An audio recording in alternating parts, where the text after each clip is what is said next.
परस्तु परोर्बुद्धे बुद्धिस्तु सब परस्तु एव स एवं बुद्धे परम बुद्ध्वा संशयात्य आत्मना जहि शत्रु महाबाहो काम रूप दुरासदम। अनुवाद फिर से समझिए कि कर्मेंद्रियां जड़ पदार्थ की अपेक्षा श्रेष्ठ है, मन इंद्रियों से बढ़कर है, बुद्धि मन से भी उच्च है और वह आत्मा बुद्धि से भी बढ़कर है। इस प्रकार हे महाबाहो अर्जुन, अपने आप को भौतिक इंद्रियों मन तथा बुद्धि से परे जानकर और मन को सावधान आध्यात्मिक वृत्ति यानी कि कृष्ण भावनामृत में स्थिर करके आध्यात्मिक शक्ति द्वारा इस काम रूपी दुर्जय शत्रु को जीतो। काम से कर्म आता है।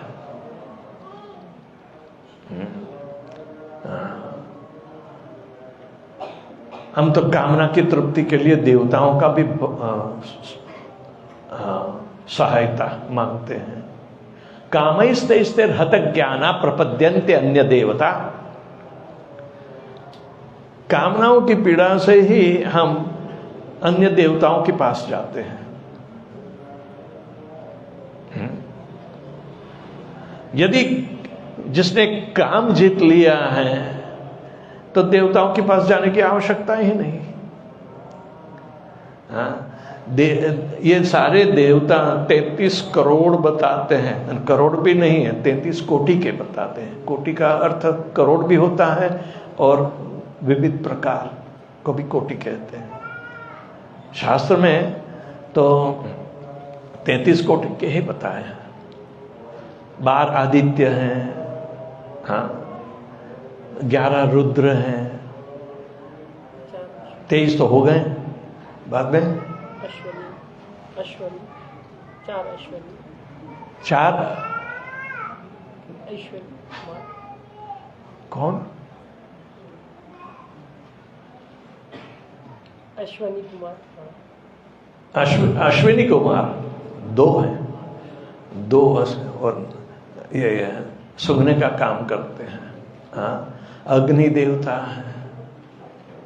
हाँ, हर एक प्रकार की अग्नि होती है। ये सारे देवता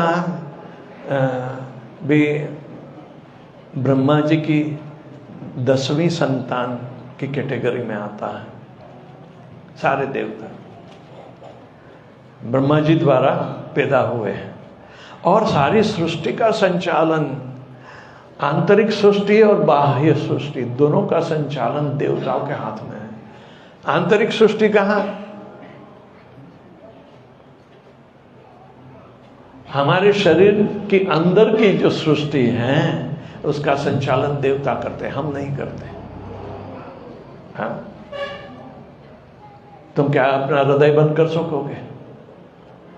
लेकिन कई योगी हैं हृदय बंद करके बताते हैं, डॉक्टर देखा वो तो चला गया, नहीं फिर से जागृत होगा।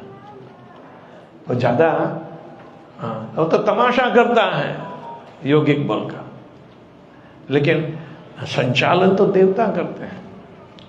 हाँ, हम खाते हैं, हजम कौन करता है? कौन करता है? हम थोड़े करते हैं। हम कभी नहीं कह सकते हैं कि हम तो खाते ही हैं। हजम करने वाला देवता होता है। अहम वैश्वानरो भूत्वा प्राणिनाम देहमाश्रितम प्राणापान समायुक्तम पचान्यम चंद। भगवान स्वयं कहते हैं मैं ये अग्नि देवता जो जिसका नाम है वैश्वानर, वो तेरे पेट में मैं बैठकर हजम करता हूं। हाँ, तो हम गलत चीज क्यों खाएं? भगवान को कहें तुम पचा लो, मुर्गी खाई, ये खाया, वो खाया। भगवान को पचाने की बात करते हैं, यानी कि देवताओं को भी मंजूर नहीं होगा, अपराध होता है। हाँ, सात्विक पदार्थ खाना होता है, राजसिक तामसिक नहीं। और वो भी भगवान का भोग लगा हुआ ही प्रसाद ग्रहण करना होता है। तो प्रसादे सर्व दुखानाम हानिरस्योपजायते। प्रसाद का सेवन करते ही सब प्रकार की परेशानियां शरीर के दुख इत्यादि मिट जाते हैं, ये स्पष्ट है। लेकिन ये समझने की बुद्धि कहाँ है, उसका विकास होना चाहिए। बुद्धि का कर्तव्य है सत और असत का परिचय करना। क्या सत है, क्या असत है। सारी दुनिया असत है। पृथ्वी थोड़े समय रहती है, पैदा हुई है ना, थोड़ी देर टिकेगी, बाद में चली जाए। ये शरीर भी असत कहलाता है, पैदा हुआ है, थोड़ी देर टिकता है, बाद में चला जाएगा। तो बुद्धि सत का परिचय करने के लिए दी गई है। जो असत में ही जीता है, शरीर के संबंध में ही कर्म इत्यादि में जुड़ा रहता है, तो उसकी बुद्धि कहाँ है? बुद्धि का तो उपयोग किया ही नहीं।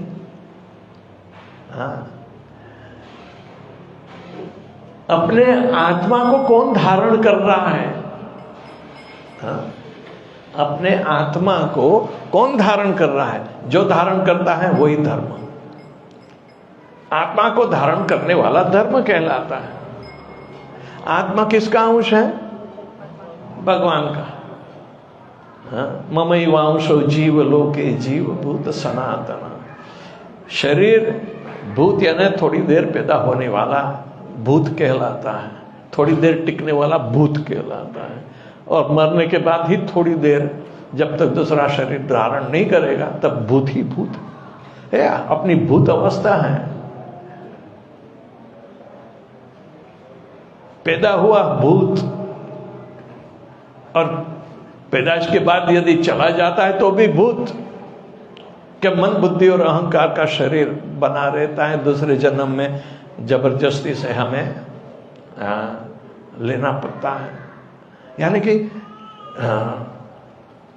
पुनरपि जननम पुनरपि मरणम पुनरपि जननी जठरे शयनम। बारंबार माँ के पेट में से जन्म लेना, ये आदत बन गई है। ये बुद्धिपूर्वक काम नहीं बताता, जहां बुद्धि का उपयोग ही नहीं करते हैं हम। सत का परिचय, सत यानी सनातन अवस्था को सत बोलते हैं, तो उसका परिचय करने के लिए बुद्धि दी है। आत्मा की ही स्थिति सनातन हो सकती है। इसके लिए पर्याप्त बुद्धि ब्रह्मचारी को पहले दी जाती है।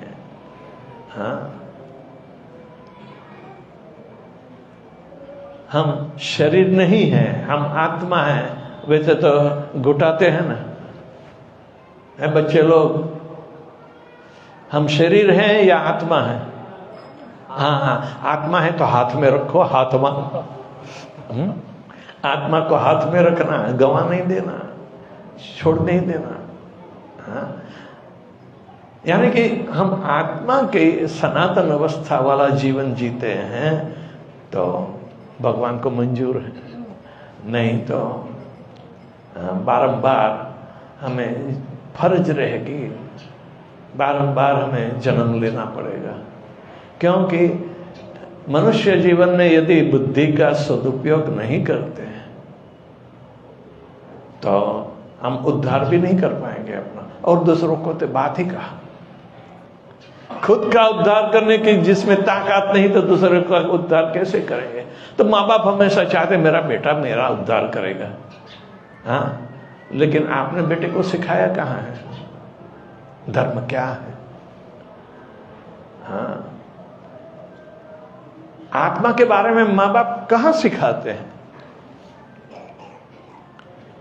मानता रखते हैं बेटा पैदा हुआ है, चलो 1.25 महीने के बाद हम भगवान के दर्शन पहले कराने के लिए घर के बाहर निकालेंगे। नहीं तो घर के बाहर बच्चे को भी निकालते नहीं। जो कुछ करना है पहले मंदिर जाओ, पर इसके पीछे रहस्य क्या है? क्यों ले जाते हैं? माता कहती है भगवान ये आपका अंश है, जीव है, वो आपका है, आपने हमें पालन करने के लिए दिया गया है, तो सिर्फ खुराक पानी ही देना है या उसकी बुद्धि का भी पालन करना होता है, उसको धर्मपरायण बनाना होता है, क्योंकि वही लड़का या लड़की त्राण, पितरों का त्राण कर सकती है, माँ बाप का उद्धार कर सकती है। कैसे? पैसे कमाने से उद्धार नहीं होता, बुद्धि से वो निश्चयात्मक भाव से कहेगी हरे कृष्ण महामंत्र जपो, भगवान की भक्ति करो। ये बहुत बुद्धि युक्त काम है। हमारे यहाँ तो ये कलयुग की महिमा देखो, स्त्रियों ज़्यादा भगवत परायण रहना चाहती है। हर एक धर्म में ऐसी हालत है। क्रिश्चियनिटी में भी औरतें ज़्यादा होती हैं और इस्लाम में भी, और सिर्फ बुद्धिज़्म में ज़्यादा प्रमोशन नहीं है। लेकिन अपने हिंदू धर्म में भी कितने करीबन 65% स्त्रियां होती है और 35% ही पुरुष होते हैं। ये गिनती करो तो यहाँ कौन ज़्यादा है? आप लोग कितने हैं? इस साइड पे बैठे हैं, उस साइड पे देखो कितने हैं। आप लोग 40% हो गए, वो लोग 60% हैं। अभी से देख रहा हूँ। कहने का मतलब है सरल स्वभाव जो बुद्धि, और ऐसी लड़कियां इसको अच्छी तरह से पढ़ाई इत्यादि का, तो वो भी टॉपर बनती हैं, और लड़कों को पीछे छोड़ देती हैं, अच्छे अच्छे मार्क लाती हैं। इंडिया में और खास करके बिहार में तो बहुत सारे टॉपर निकलते हैं। कहते हैं कि बिहारियों की खोपड़ी तेज है। तेज होती है ना, लड़ाई झगड़ा में भी तेज होती है। पर कहने का मतलब है बुद्धि तो सत का परिचय करने के लिए है। असत का परिचय करने से फायदा क्या है? वो तो हम अनायास ही जीते हैं। खाना पीना, सोना, प्रजनन करना, ये सत का स्वभाव नहीं है, ये असत की प्रवृत्ति है।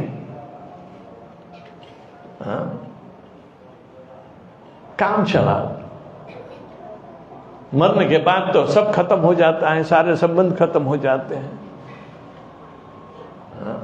तो बुद्धि का उपयोग कैसे करें?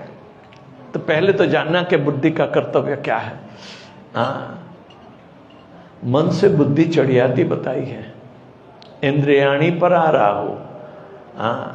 सारे शरीर में इंद्रियां सूक्ष्म है, सूक्ष्म से भी ज्यादा सूक्ष्म मन होता है। और मन से भी सूक्ष्म बुद्धि होती है, और बुद्धि से भी सूक्ष्म आत्मा होता है। ये अगले श्लोक में यही बताया, इंद्रियाणी पराराहु इंद्रियेभ्यः परम मनः मनश्शस्तो परोर बुद्धि बुद्धिस्तु स एव पर। स मीन्स ये आत्मा। यदि आत्मा के पास पहुंचना है तो बुद्धि की आवश्यकता रहेगी, क्योंकि बुद्धि आत्मा को जितनी ढंग से जान सकती है मन नहीं जान सकता। इंद्रियां नहीं जान सकती, इसलिए मन को नियंत्रित करना ही चाहिए। लेकिन जो बुद्धि का उपयोग नहीं करता तो मन को नियंत्रित भी नहीं कर सकता। एवं बुद्धि परम बुद्ध्वा, इसी तरह प्रशिक्षित होना है सत्य, परम सत्य के बारे में। जो आत्मा परम सत्य है, भगवान परम सत्य है, दोनों के बीच का संबंध परम सत्य है। तो परम सत्य के लिए जीना है। एक काम चलाओ सत्य के लिए जीने की कोई आवश्यकता नहीं है, क्योंकि परम सत्य को पाकर ये भौतिक बारंबार रगड़ वाला जो जीवन है उसमें आने की आवश्यकता नहीं रहती है। हाँ हाँ। तो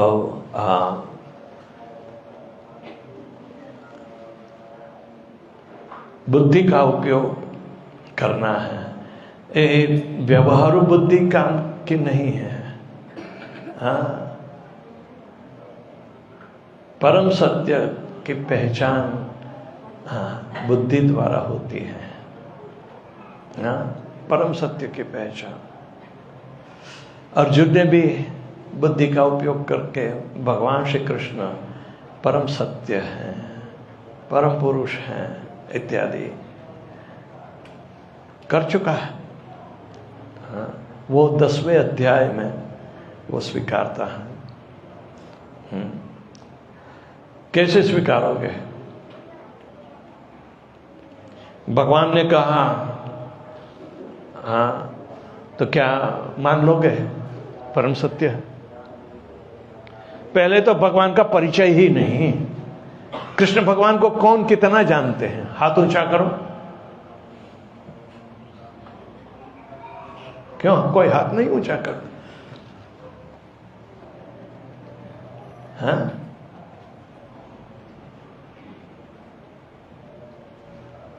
कृष्ण भगवान को कौन जानते हैं?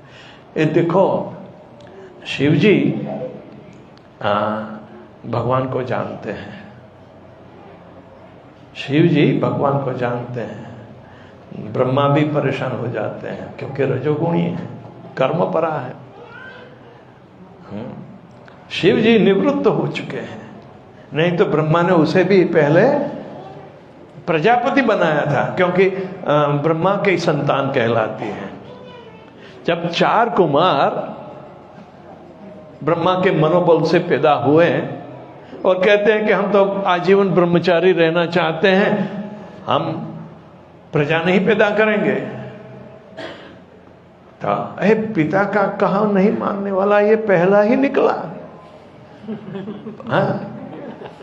यानी कि पिता ये ब्रह्मा जी परेशान हो गए हैं। बच्चा पिता का मानता नहीं है तो परेशान हो जाएगा पिता। तो 4 कुमारों ने कहा हम ब्रह्मचारी रहेंगे। तब ब्रह्मा जी को गुस्सा आ गया, ये प्रजा पैदा करना बहुत मुश्किल है, पहले ही ऐसे मेरे मन से मैंने उत्पन्न किए हैं कि ब्रह्मा की कोई पत्नी तो है ही नहीं, तो कैसे पैदा करें? तो मानस पुत्र मन से पैदा किए हैं।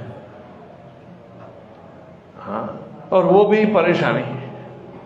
मन से पैदा करना परेशानी है, शरीर से पैदा करना तो और परेशानी होगी, क्योंकि अज्ञानता है। तब ब्रह्मा जी इतने क्रोधित हो गए तो उनकी भ्रुकुटी से रुद्र पैदा हो गए। तो रुद्र यानी रोकर आता है, उसे रुद्र कहते हैं। शिव जी वो भगवान का रूपांतर है, शंकर शंख में से शंकर बने हैं, लेकिन ये भौतिक अवस्था में उनकी जिम्मेदारी बढ़ गई है, नहीं तो कैलाश में इनका स्थान है।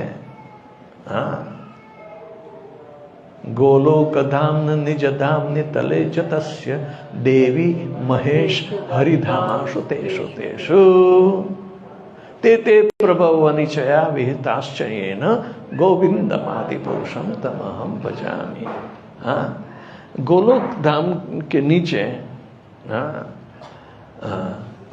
देवी धाम, उसे ऊपर महेश धाम, उसे ऊपर हरिधाम यानी के वैकुंठ, ये सब गोलोक के नीचे आए हैं। तो महेश धाम अलग होता है और देवी धाम, हम लोग देवी धाम में हैं। सारी सृष्टि देवी धाम कहलाती है। देवी धाम क्यों? उसकी अधिष्ठात्री दुर्गा देवी है। तो ये समझने की बात है। भगवान शिव जी का जो मूल स्वरूप शंकरषण है। शंकरषण बलराम का स्वरूप है। शंकरषण के विस्तार अनंत शेष इत्यादि। शिव जी के गले में सांप क्यों है? क्योंकि अनंत शेष है। लेकिन शिव जी यहां पृथ्वी पर पार्वती के पति बनने के लिए इनको शरीर धारण करना पड़ा है। तो रूपांतर होकर आए। जैसे दूध में से दही का रूपांतर होता है, लेकिन दही में से दूध वापस नहीं बन सकता, ऐसे हमारे ये शिव जी बने हैं भौतिक सृष्टि में। लेकिन भगवान को जानते हैं। क्या हुआ? रुद्र रोक कर आया ब्रह्मा जी से कि पिताजी पिताजी हमें क्या करना है, क्यों बुलाया हमने? तो ब्रह्मा ने कहा जा तू प्रजापति बन, बच्चा पैदा कर। इसका मतलब तो शिव जी ने अपना विस्तार करके एक में से 11 रुद्र बनाए। रुद्र की संतानें आई जो भैरव कहलाते हैं, भयानक। हाँ, और उस तरफ ब्रह्मा जी ने भी अपने मानसिक पुत्र बहुत सारे पैदा किए जो ऋषि मुनि आते हैं। कर्दम ऋषि, ये सब बड़े बड़े ऋषि हैं। कश्यप मुनि, हर कश्यप मुनि तक कितने जात के जीव पैदा किए हैं। सांप, गरुड़, ये सब कश्यप मुनि की संतान कहलाती है। तो कश्यप मुनि जैसे शुरुआत में ये कितने ऋषि थे, लगभग सप्तर्षि थे ना। पहले तो 7 ऋषि, सप्तर्षि का तारा देखते हैं ना आकाश में। तो ये ऋषि मुनियों की संतान और भैरव झगड़ने लगे कि एक तमोगुणी है, एक दूसरे रजोगुणी है। तो हुआ क्या? भैरव तो भयानक होते हैं, इनको मारते थे, खा जाते थे। ब्रह्मा कि मैं तो परेशान हो गया है, ये प्रजापति बनना कितना मुश्किल है। देखो ना, यहाँ ये झगड़ा हुआ, वहाँ से आजकल भी झगड़े चालू है ना। ये वहाँ से शुरू हुआ है, सृष्टि की उत्पत्ति से ही झगड़ा चालू है। हाँ, ये सृष्टि में, भौतिक सृष्टि में ब्रह्मा और शिव जी के बीच में भी झगड़ा हुआ है। हाँ, देवता और दानवों में भी झगड़ा होता ही रहता है। दानव शिव जी के पक्ष में होते हैं कि मदद करेंगे। हाँ, लेकिन क्या करें, पहले से ही ये 10 प्रकार की प्रकृति में 10वीं प्रकृति देवता और दानव की है। दानव तो इतने अधूरे बताए गए हैं कि वो ब्रह्मा जी के पीछे सब जीव होते थे और इनके आगे भी जीव होते थे। तो आगे को पहले ब्रह्मा जी 3 मत्थों से जानकार हैं, सबको अपना अपना शरीर दे देते हैं।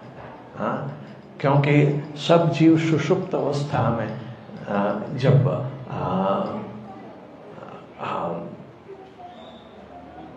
ब्रह्मा के दिन के अंत में प्रलय होता है, ये प्रलय में सब जीव चले जाते हैं और सुषुप्त अवस्था में मन, बुद्धि और अहंकार वाले शरीर में पड़े रहते हैं।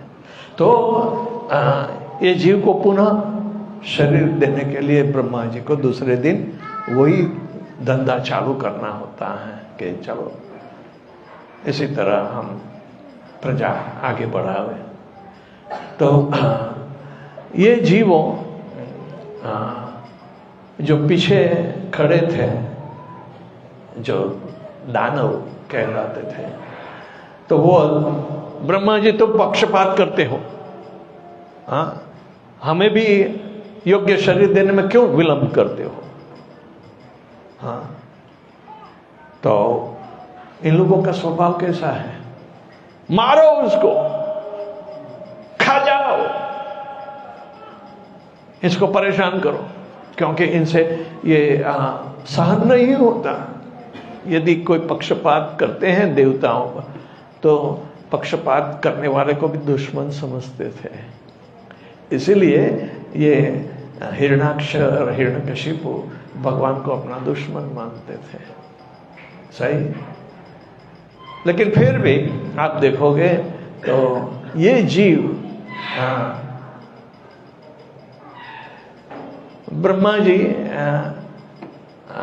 पैदा करने की जिम्मेदारी है इनकी, प्रजापति कहलाते हैं, आदि प्रजापति ब्रह्मा पितामह। तो भगवान सबसे पुराने पिता हैं, इनको तो कोई याद ही नहीं करता। ये ब्रह्मा जी को ये भौतिक अवस्था में सब जीवों को अपना अपना योग्य शरीर देना इनका कर्तव्य है। 84 लाख योनियों में जीव को शरीर देते हैं। तो उसने देखा कि ये भैरव लोग देवताओं के वंश को नाश कर रहे हैं। तो शिव जी आओ, आप निवृत्त हो जाओ, प्रजापति बनना बनकर आपके बस में नहीं है। शिव जी आपका तो जाओ फक्कड़ बाबा बन जाओ। हाँ, शरीर पर चमड़ा धारण करो। हाँ, कोई घर बार नहीं, आपके परिवार को लेकर आप तपश्चर्या करा करो। तब से शिव जी तपस्वी बने हैं। इनका दूसरा कोई अच्छे कपड़े पहने ऐसा रूप दिखाई ही नहीं देगा। हाँ, शिव जी का स्टैंडर्ड रूप है। हाँ, वहाँ गया हिरण का चमड़ा पहनना, गले में सांप। हाँ, बहुत सारी बातें हैं शिव जी के लिए जानने की भावना हो। वो बुद्धिपूर्वक जानना होता है कि शिव जी कितने बुद्धिमान हैं। हाँ, ब्रह्मा जी के बेटे के रूप में आए, फिर भी क्या करना है वो सबको साथ में लेकर हर रोज एक पेड़ के नीचे सोते हैं। दोबारा वहाँ नहीं सोते हैं, दूसरे पेड़ में, दूसरे दिन, तीसरे दिन दरमियान कोई उसे परेशान ना करे तो स्मशान में रहते हैं। रात को जब लौटते हैं संध्या के समय, हाँ, तो वो सब जगह नजर करते हैं कौन क्या कर रहा है। तो संध्या के समय गलत काम नहीं करना होता है, शिव जी का श्राप चढ़ता है। हाँ, तो कश्यप मुनि की 2 पत्नियां थी, दीति और अदिति। हाँ, तो शिव जी जैसे बुद्धिमान कोई नहीं है। ब्रह्मा भी कभी कभी बेवकूफ बन जाते हैं, लेकिन शिव जी बने रहते हैं फक्कड़ बाबा, यानी कि त्याग की मूर्ति है। ये और जगत जननी दुर्गा देवी इनकी पत्नी सारे जगत की माता हैं और शिव जी पिता हैं। और बीज प्रदान तो भगवान करते हैं शिव जी में। तो बुद्धिपूर्वक जानने की आवश्यकता है कि शिव जी भगवान को जानते हैं, इनकी स्थिति क्या है वो जानते हैं, और इसीलिए पार्वती को भी भगवान का परम सत्य बताते हैं। पार्वती को कहते हैं भगवान हमें अपनी बुद्धि द्वारा ग्रहण करना चाहिए। ऐसे नहीं कि केवल मेरी इच्छा पूर्ण कर। अरे अपनी इच्छा पूर्ण करने के लिए इन लोगों ने सारे साधन जुटाए हैं, फिर भी हम कर्म के जंजाल में लपेटे गए हैं। उसका क्या, हमारे दुख तो कम होते ही नहीं, घर्षण करना पड़ता है। इसीलिए यहाँ बुद्धि का उपयोग करने के लिए भगवान सुझाव करते हैं कि एवं बुद्धि परम बुद्ध्वा, ऐसी बुद्धि प्राप्त करके, यानी कि परम सत्य का परिचय कराने वाली बुद्धि प्राप्त करके हमें संशस्त्यात्म आत्मना संस्तव्य, संस्तव्य यानी कि स्थिर रहना। बुद्धि हमें स्थिर करती, मन स्थिर नहीं करता, मन तो चंचल है। तो बुद्धि का उपयोग हमें स्थिर करने के लिए है। जो व्यक्ति चंचल है, बुद्धि का उपयोग नहीं करता है, वो अस्थिर बन जाता है। आज श्रद्धा है, कल नहीं है, यानी कि बेवकूफ लोग ऐसा काम करते हैं। हाँ, तो श्रद्धा में धा यानी कि धिया, बुद्धि का उपयोग हो, वही सत्य के लिए बुद्धि का उपयोग करने वाली श्रद्धा भगवान के पास ले जाएगी। नहीं तो मैं मानता हूँ, मैं ये मानता हूँ, ये मान्यता का धर्म कामयाब नहीं कर रहा था। तो ये ऐसी बुद्धि का उपयोग करके हम अपने काम रूपी शत्रु उसको गर्दन से पकड़ना है, हाँ, और उस पर विजय पाना है। एवं बुद्धि परम बुद्धिवा, बुद्धि का उपयोग आवश्यक है हमें अपनी काम वासनाओं या जो भौतिक इच्छाएं कहलाती है, इस पर विजय पाना है तो बुद्धि का उपयोग करना नहीं। भगवान कहते हैं वो परम सत्य है, वो कैसे हम स्वीकार करेंगे। भगवत गीता माध्यम है, भगवान कृष्ण को जानते नहीं हैं हम, कौन है, क्या है, किसका इनका स्वरूप, तो भक्ति द्वारा ही सब प्रकट होता है। यानी कि भक्ति का विकास करने के लिए हरे कृष्णा महामंत्र इस कलयुग में सूचित है, दूसरा कोई उपाय सूचित नहीं बता है। फिर भी हम अपनी भावनाओं के अनुसार अपनी श्रद्धा बनाकर इधर उधर करते रहते हैं, लेकिन बुद्धि का उपयोग तो शास्त्र में इनका पालन करने में ही बताते हैं। तो श्रील प्रभुपाद ने यह अंतर्राष्ट्रीय कृष्ण भावनामृत में अपनी बुद्धि का विकास कराना, और ऐसे शास्त्र में भगवान स्वयं का जो मंतव्य है वो परम बुद्धि देता है। भगवान की बुद्धि के अनुसार हम काम करें। हाँ, भगवान ने अपनी बुद्धि और अपनी जो सारी बातें भगवत गीता में प्रकट की है, और बहुत सारी ऐसी बातें हैं जो उनके विशुद्ध भक्तों ने भागवत में की है।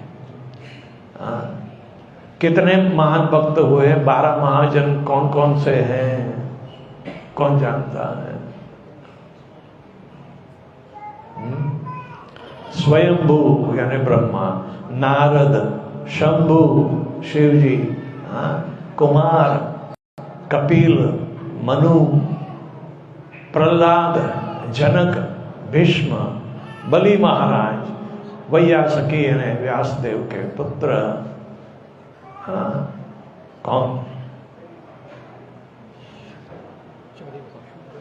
व्यासदेव के पुत्र का नाम क्या, सुखदेव गोस्वामी, उनको वैयासकी कहते हैं, व्यासदेव का वैयासकी, और यमराज।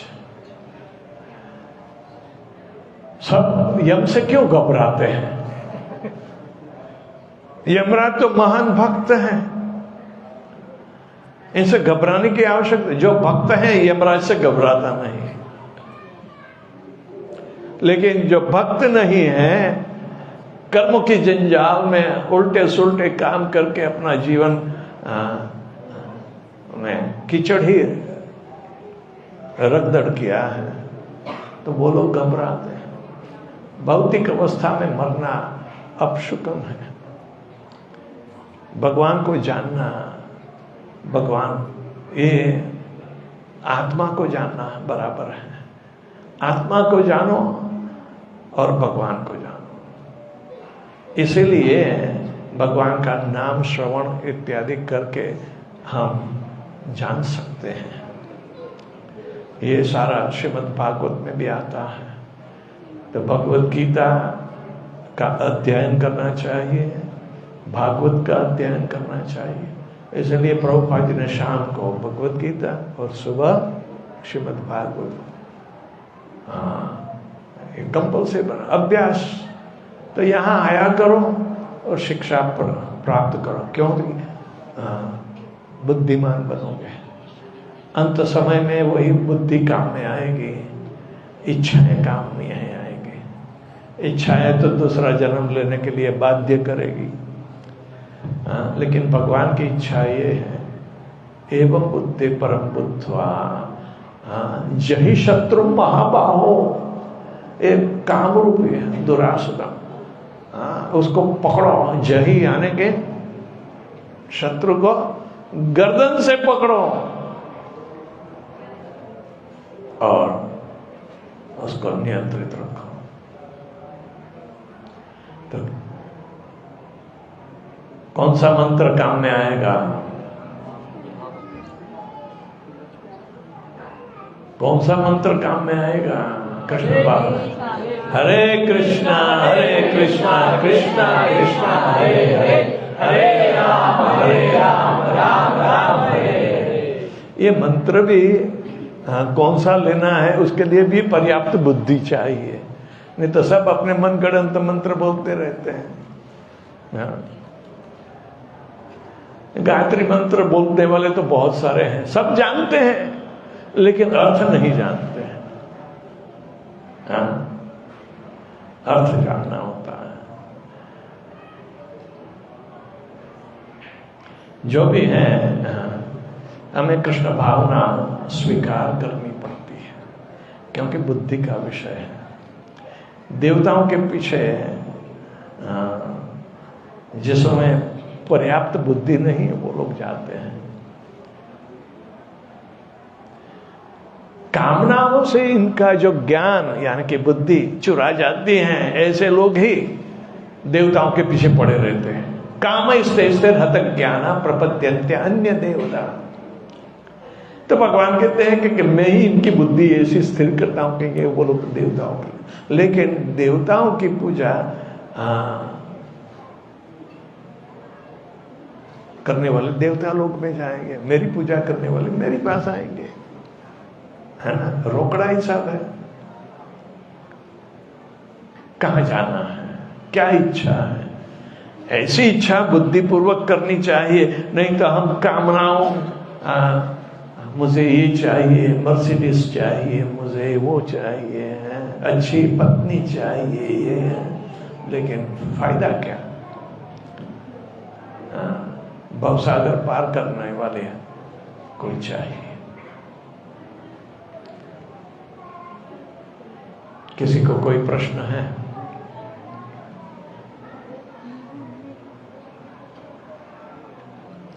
किसी की कोई इच्छा है? हरे कृष्ण महाराज जी, मेरी बात मानो, ये आमी को मैं आशीर्वाद मानो, मेरे यहाँ बात है।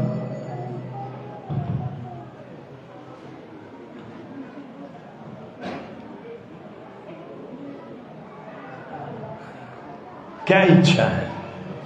सन्यासी ले प्योर यार है, सन्यासी का प्योर यार है। भाभी चले भक्त भाभी चले प्योर यार जीवन में। मंदिर आए हैं तो कोई इच्छा लेकर तो आए होंगे ना, लेकिन मैंने तो सबकी इच्छा पर पानी फेर दिया, उसका क्या? आप घर से आए होंगे तो कोई मैं मंदिर जाना चाहता हूँ, मेरी इच्छा है, भगवान से बात कर लूंगा। राजा भी याद आ गई सुनो, भगवान को प्योर या शीरो तो कुछ सन्यासी रो याद आ ना, और आसना ने याद आ गए महाराज जी हमें। बोलो क्या इच्छा है प्रभु जी?